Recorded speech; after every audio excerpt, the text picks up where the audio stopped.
Hello student, today I am going to discuss about the soil.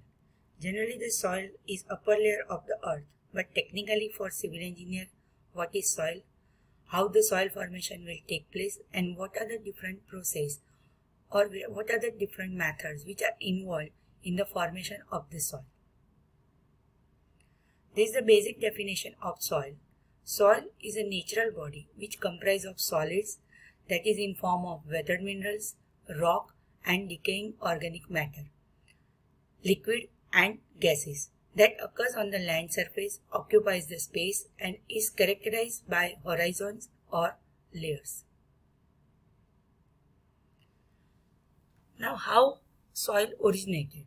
All soils originated as rocks, but some powerful forces like wind, water, gravity or frost action act on the rock to break down the rock into smaller fragments. Another process is involved, that is water penetration. Water penetrates in the cracks of the rock. When it freezes, the water acts as a wedge to split the rock. When water freezes, it will create a stress on the surrounding surface and the particles are removed from that surface and it will convert it into the soil. Rivers, glaciers, landslide and avalanches cause rock particles to grind against each other and wearing them down. Some chemicals are also mixed with water to further break the rocks down. Sometimes plants begin to grow in the weathered rock and as they die, they add organic matter to the soil and which attract soil microorganisms. These are the basic components of the soil: mineral matter, organic matter, air and water. Mineral matter, it is generally about 45% of the soil. Organic matter, it is in the form of decomposed plant and animal matter and it is generally about 5% of the soil. Air is about 25% of the soil, but it will be constantly fluctuated as soil can be dry or soil can be wet. About 25% of the soil, water is present in the soil. These are the living organisms in the soil which are present in the soil, and these are the forms of life, that is earthworm, insects, bacteria, fungi and other organisms. Now how soil formation will take place? Soils are formed by weathering of rocks due to mechanical disintegration or chemical composition. When rock surface gets exposed to the atmosphere for an appreciable time, disintegrates or decomposes into the smaller particles and thus soils are formed. So various agencies or we can say various forces are act on rock material when it will be exposed in the atmosphere for a considerable time and then it will be disintegrated or decomposed from the original rock material and the soil will be formed. Now what does mean by the weathering? Weathering is the process that occurs to break down the rock into the soil. This process includes water freezing, thawing, landslide, wind and chemical action. Mainly there are two types of weathering: mechanical or physical weathering and chemical weathering. These are the factors which is responsible for the mechanical or physical weathering. First one is temperature change, then frost action, then organic wedging and abrasion. Exfoliation, that is due to temperature change. When rocks can be broken apart by changes in the temperature, as rocks are heat up in the sun during the day, the outside of the rock expands and the inside of the rocks remain cool and do not expand. But when the air temperature drops at the night, the outside of the rock cools and contracts, and this continuing cycle causes the particles to break off, and this is called exfoliation.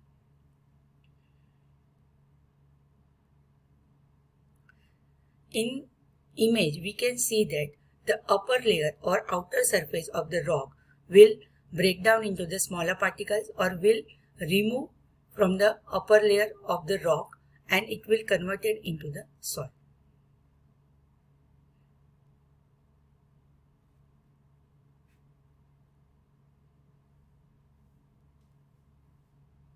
Second is ice wedging or frost action.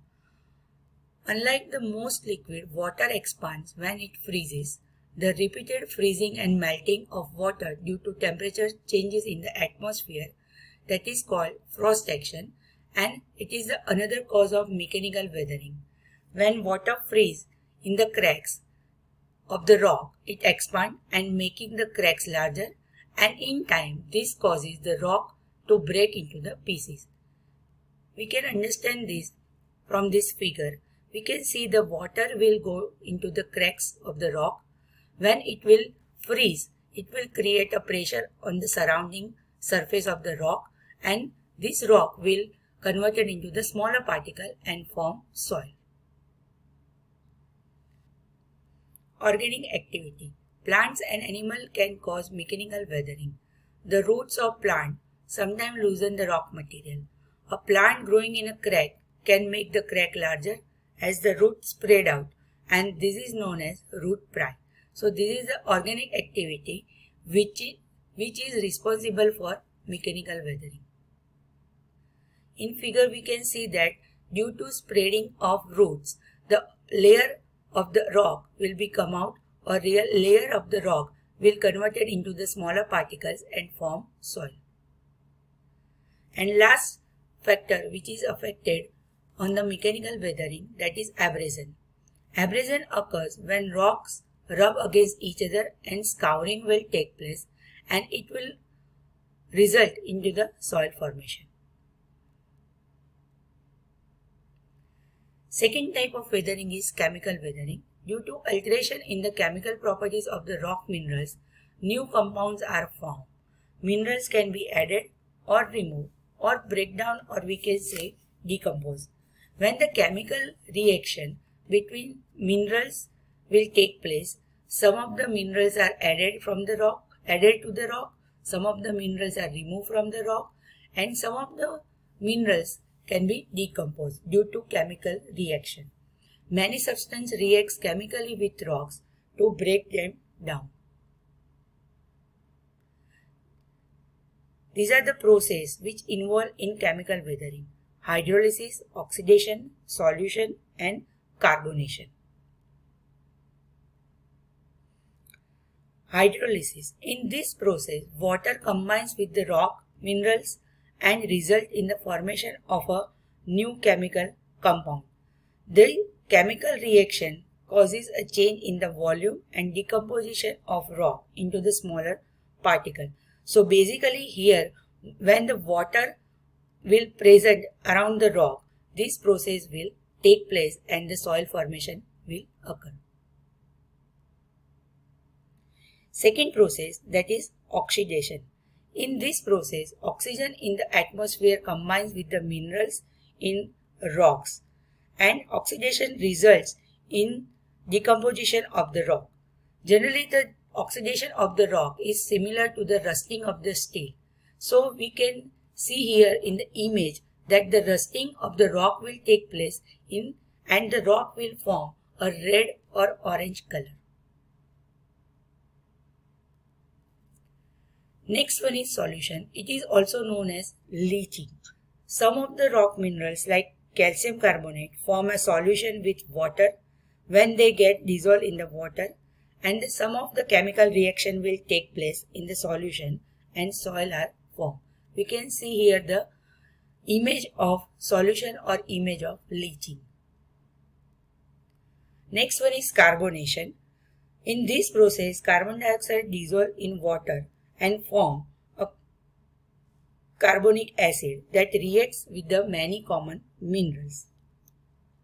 The carbonic acid reacts chemically with the rock and causes their decomposition. After formation of soil, the transportation of soil will take place. The different agencies like water, wind, glacier and gravity are involved in the transportation of the soil. And according to the agency of transportation of the soil, soil is classified into different types. So first one is water transported soil. It is also known as alluvial soil. When the fast quick running water is there, it is the most influential force in the erosion. It has ability to move materials from one location to another over a long distance. The faster water moves in the stream, the larger object it can pick up and the transport. It is responsible for wearing away of rocks in river, lakes and the ocean. So this way the soil formation will occur nearby the rock and it will transport it by water along a longer distance, and it is known as alluvial soil. This is the image of alluvial soil.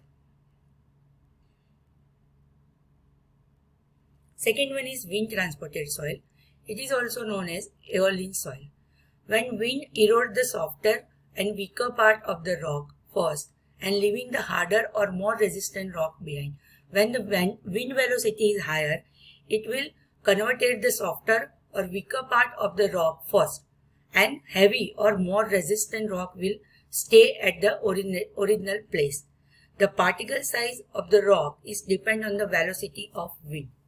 Large sand dunes are formed by the winds. This is the figure of aeolian soil, or we can say wind transported soil. Glacier deposited soil. It is termed as drift. Glaciers are larger deposits of ice formed by the compaction of snow. When the compaction of snow will take place, the glaciers are formed. The glacier grow and move. They can carry with them soil varying in the size of fine grain to huge boulder. Fine grain soil means the smaller size of soil, and boulders, that is the most highest size of the soil. So as the glacier grow and move, it can carry both sides of soil with them. Soil get mixed with the ice and also transported far away from that original position. This is the image of glacier deposited soil, or we can say drift. Gravity deposited soil. It is termed as colluvial soil. Gravity can transport the material for a shorter distance. As the movement is limited, there is no appreciable change in the material's move material from higher elevation to lower elevation, as we know that it is due to gravity, where stream and glaciers can pick up the material and move it to the lower elevation. So in this type of soil, the movement of the soil or movement of the particle will from the upper elevation to the lower elevation, and this process is occurring continuously on all the slope. Some act very slowly, and while some other occur very suddenly until the equilibrium is reached. Now again it will depend on the type of slope. If steep slope is there, the movement of the colluvial soil is higher, and when the flat slope or uniform slope is there, the movement of the soil will be slow. This is the gravity deposited soil, or we can say colluvial soil. Here we can see the movement of the soil will from upper layer to lower level. So I hope you can understand what is soil, how it will form, and what are the different processes which will involve in the formation of the soil. Have a nice day. Happy learning.